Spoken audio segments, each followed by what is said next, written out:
เว้ากันสุมือจนหูสึกดีก็บ่มีอีหยังเปลี่ยนไปจากมื้อนั้นที่เธอเข้ามาอยู่ในใจเป็นเวลาสิฮอดปี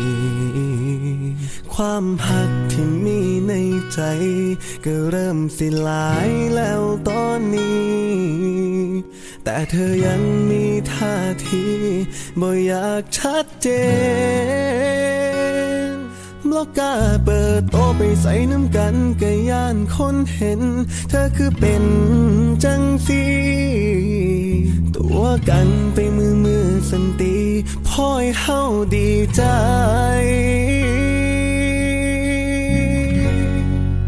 ก็เฮาแค่คนคุยเฮ็ดทุกอย่างก็คือแฟนแต่บ่มีสิทธิ์ควงแขนเปิดโตเป็นคนของใจก็เฮาแค่คนคุย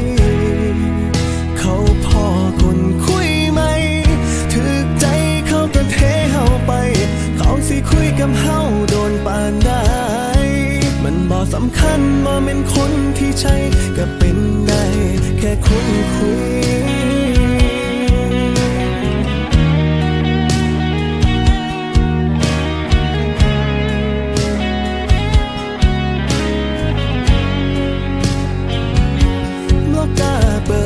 ไปใส่น้ำกันก็ย่านคนเห็นเธอคือเป็น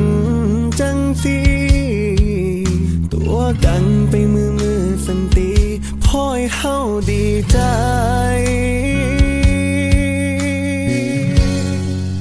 ก็เฮาแค่คนคุย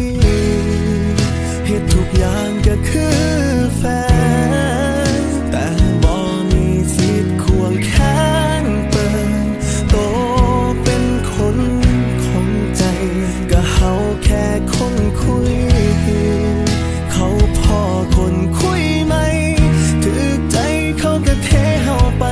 เขาสิคุยกับเฮาโดนปานได้มันบ่สำคัญบ่แม่นคนที่ใช่ก็เป็นได้แค่คนคุย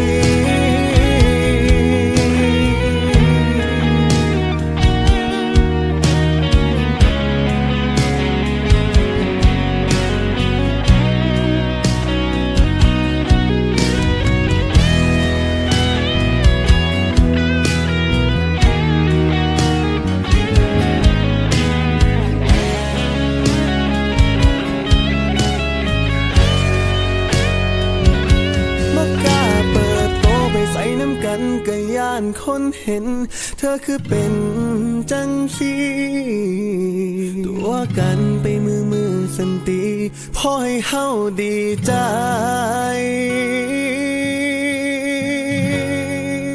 ก็เฮาแค่คนคุยเฮ็ดทุกอย่างก็คือแฟนแต่บ่มีสิทธิ์ควงแขนเปิดโตเป็นคนของใจก็เฮาแค่คนคุยเขาพอคนคุยไหมถือใจเขาก็เทเฮาไปเขาสิคุยกับเฮาโดนปานได้มันบ่สำคัญบ่แม่นคนที่ใช่ก็เป็นได้แค่คนคุยเฮาบ่สำคัญบ่แม่นคนที่ใช่ก็เป็นได้แค่คนคุย